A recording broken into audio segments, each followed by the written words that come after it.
ములుగు జిల్లాలో గోదావరి మహోగ్ర రూపం దాల్చింది. అప్రమత్తమైన అధికారులు మంగపేట మండలం రామన్నగూడెం దగ్గర మూడో ప్రమాద హెచ్చరిక జారీ చేశారు. లోతట్టు గ్రామాల ప్రజలను పునరావాస కేంద్రాలకు అధికారులు తరలించారు. వరద నీరు రోడ్లపై చేరడంతో పలు గ్రామాలకు రాకపోకలు నిలిచిపోయాయి.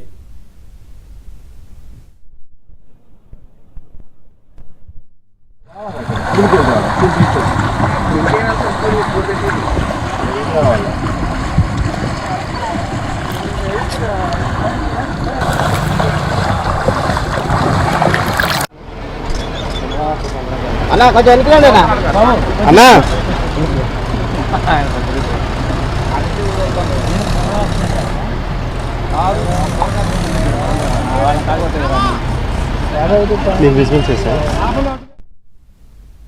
భద్రాచలం వద్ద గోదావరి ఉధృతి గంట గంటకు పెరుగుతోంది. ఎగువ ప్రాంతాల నుంచి వరద ఉధృతి కొనసాగుతోంది.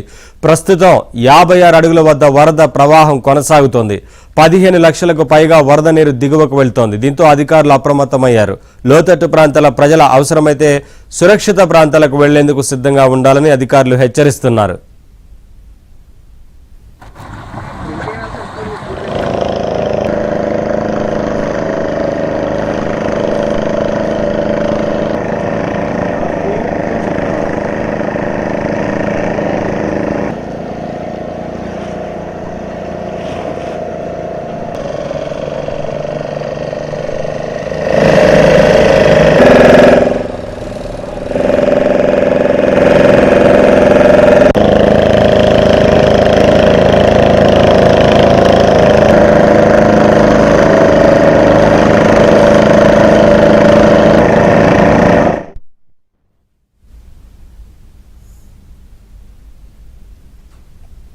భద్రాద్రి జిల్లా మణుగూరు రామ్నగర్ వద్ద గోదావరి ఉధృతంగా ప్రవహిస్తోంది. దీంతో గోదావరి పరివాహక పొలాలు నీట మునగడంతో పాటు పలు గ్రామాలకు రాకపోకలు నిలిచిపోయాయి.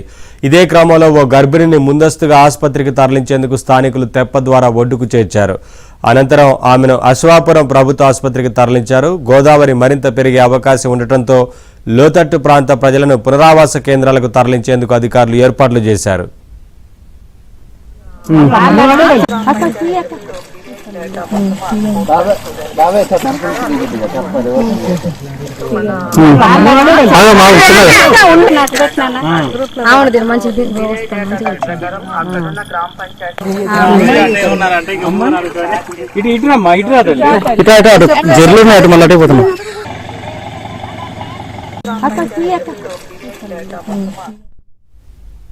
అప్డేట్స్ మా కరెస్పాండెంట్ రవి అందిస్తారు. రవి, వరద ఉధృతి అంతకంతకు పెరుగుతున్నట్లు తెలుస్తా ఉంది కదా, ఏంటి అప్డేట్స్? అధికారులు ఇప్పటికే లోతట్టు ప్రాంతాల ప్రజల్ని అప్రమత్తంగా ఉండాలంటూ సూచించినట్లు తెలుస్తా ఉంది కదా, ఏంటి వివరాలు? నవీన్, భద్రాచలం వద్ద గోదావరి పరవళ్లు తొక్కుతూ ఉగ్రరూపంగా ప్రవేశింది. అర్ధరాత్రి 53 అడుగులు దాటడంతో మూడో ప్రమాద హెచ్చరిక జారీ చేశారు. ప్రస్తుతం భద్రాచలం వద్ద 56 అడుగుల మేర గోదావరి ప్రవాహం 15,60,000 క్యూసెక్ల వరద ప్రవాహం కొనసాగుతుంది. ప్రస్తుతం నేను భద్రాచలం నుంచి టువార్డ్స్ ఏపీ, ఒడిశా, ఛత్తీస్గఢ్ వెళ్లే నేషనల్ హైవే రోడ్డుపై ఉన్నాం. మన భద్రాచలం పట్టణ శివార్లో ఉన్న హైవే మనం విజువల్స్ లో చూడొచ్చు. పెద్ద ఎత్తున వరద నీరు పోటడంతో భద్రాచలం నుంచి టువార్డ్స్ ఆంధ్రప్రదేశ్, అదేవిధంగా ఒడిశా, ఛత్తీస్గఢ్ వెళ్లే నేషనల్ హైవేపై రాకపోకలన్నీ పూర్తిగా స్తంభించాయి. ఈ వరద నీరు పట్టణంలోకి రాకుండా కూడా ఇక్కడ మొత్తం పోలీసులు ఇక్కడ వాహనాలు నిలిపివేసి ఇక్కడ కూడా బారికేడ్స్ ఏర్పాటు చేశారు. ఇక్కడ కట్ట కూడా ఇక్కడ మట్టి పోసి వరద నీరు లోపలికి రాకుండా కూడా ఏర్పాట్లు జరుగుతున్న పరిస్థితి. సో భద్రాచలం వద్ద మనం వరద చూడొచ్చు. విజువల్స్ కూడా పెద్ద ఎత్తున ఈ హైవేపై వెహికల్స్ అని నిలిపివేశారు. పోలీసులు బారికేడ్లు ఏర్పాటు చేశారు. ఎందుకంటే భద్రాచలం నుంచి టువార్డ్స్ ఆంధ్రప్రదేశ్, ఒడిశా, ఛత్తీస్గఢ్ వెళ్లే నేషనల్ హైవే ఇది మొత్తం రోడ్ అంతా బ్లాక్ అయిన పరిస్థితి ఉంది. మొత్తంగా భద్రాచలం వద్ద వరదలకు సంబంధించిన పరిస్థితి మనం చూసుకున్నట్లయితే 1986లో ఆల్ టైమ్ రికార్డు వచ్చింది. సో 2002 అప్పుడు చంద్రబాబు నాయుడు పాలనలో కరకట్ట నిర్మాణం చేసిన తర్వాత భద్రాచలం చాలా సేఫ్ జోన్లో ఉంది. గత PRS పాలనలో చూసుకుంటే కరకట్ట విస్తరణ జరగలేదు. ప్రస్తుతం మనం చూస్తున్న కరకట్ట అనేది రేవంత్ రెడ్డి ప్రభుత్వం కొలువు తీరాక ఈ కరకట్ట నిర్మాణాన్ని మళ్ళీ ఎక్స్టెన్షన్ చేస్తున్నారు.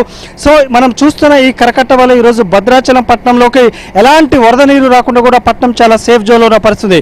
మన గత 4 ఏళ్ల క్రితం చూసుకున్నట్లయితే భద్రాచలం పట్టణ శివార్లో ఉన్న సుభాష్ నగర్ పూర్తిగా జల దిగ్బంధంలో చిక్కిన పరిస్థితి మనం చూసాం. చూసాం. సో ఈ రోజు భద్రాచలం సేఫ్ జోన్ లో ఉందంటే కారణం నాడు ఉమ్మడి రాష్ట్రంలో చంద్రబాబు నాయుడు పాలన నిర్మాణం చేసిన కరకట్ట, అదేవిధంగా ఇప్పుడు ప్రస్తుతం రేవంత్ రెడ్డి నిర్మాణం చేసిన కరకట్ట ఎక్స్టెన్షన్. సో ఓవరాల్ గా చూస్తే మనం విజువల్స్ లో చూడొచ్చు, భద్రాచలం పట్టణ శివార్లో నేషనల్ హైవేపై ప్రస్తుతం 56 అడుగుల గోదావరి ఉండడం వల్ల కూడా వరద నీరు పోటెత్తడంతో మొత్తం రాకపోకలన్నీ స్తంభించిన పరిస్థితి కనిపిస్తుంది.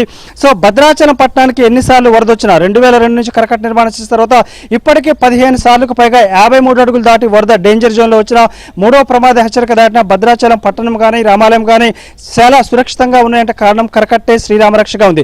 మనం చూస్తున్న ఈ కరకట్ట అనేది రేవంత్ రెడ్డి ప్రభుత్వం కొలువుదీరాక జిల్లాకు చెందిన మంత్రి తుమ్మలతో పాటు డిప్యూటీ సీఎం బట్టి విక్రమార్క, పొంగులేటి జిల్లా మంత్రులంతా కూడా సీఎం రేవంత్ కి ప్రపోజ్ చేయడంతో కరకట్ట విస్తరణ పనులు చురుగ్గా సాగుతున్నాయి.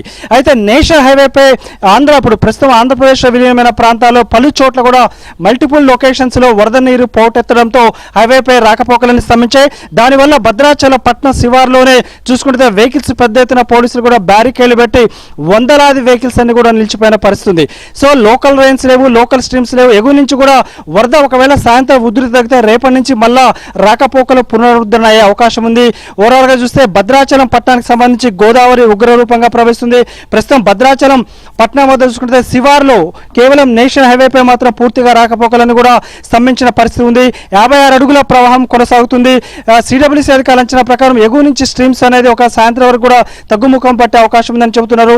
స్థానికంగా వర్షాలు, స్థానికంగా వాగులు వంకలు పొంగకపోవడం వల్ల కొంత సేఫ్ జోన్ ఉందని చెప్పొచ్చు. అయితే ఓవరాల్ గా ఒకటి చెప్పొచ్చు నవీన్, సహజంగా వరదలు వచ్చినప్పుడు లోతట్టు ప్రాంతాల ప్రజలు ఇబ్బందులు పడుతున్నారు, కానీ ఈ వరదలకు చాలా ప్రత్యేకత ఉంది.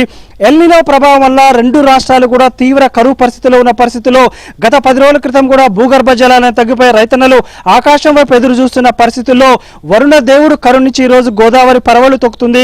కృష్ణానది కూడా నీళ్లు వస్తుండటంతో రైతాంగం చాలా సంతోషంగా ఉన్నారు. ఒక 4-5 రోజులు ఇబ్బంది పడ్డా కానీ లోతట్టు ప్రాంతాల్లో ఈ వర్షం అనేది మనకు జీవనాధారం, వర్షం రావడం అనేది సంతోషం అని కూడా వ్యక్తం చేస్తున్నారు. మరోపక్క ఇక వరద నీరుకు సంబంధించి కూడా కరకట్ట ఉండడం వల్ల ఈ రోజు సేఫ్ జోన్ లో ఉంది. రేవంత్ రెడ్డి ప్రభుత్వం ఈ కరకట్ట ఎక్స్టెన్షన్ చేస్తుంది, చాలా సంతోషం అని కూడా స్థానికులు వ్యక్తం చేస్తున్నారు. ఓవరాల్ చూస్తే భద్రాచలం వద్ద గోదావరి 56 అడుగుల వద్ద ప్రవాహం కొనసాగుతుంది. సాయంత్రం కొంత తగ్గుముఖం పట్టే అవకాశం ఉందని చెబుతున్నారు. Naveen. Thank you Ravi, thanks for the updates.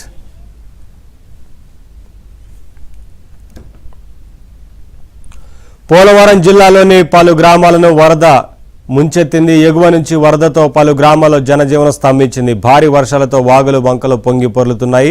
వరద నీరు రోడ్లపై చేరడంతో రాకపోకలకు ఇబ్బందులు ఎదురయ్యాయి.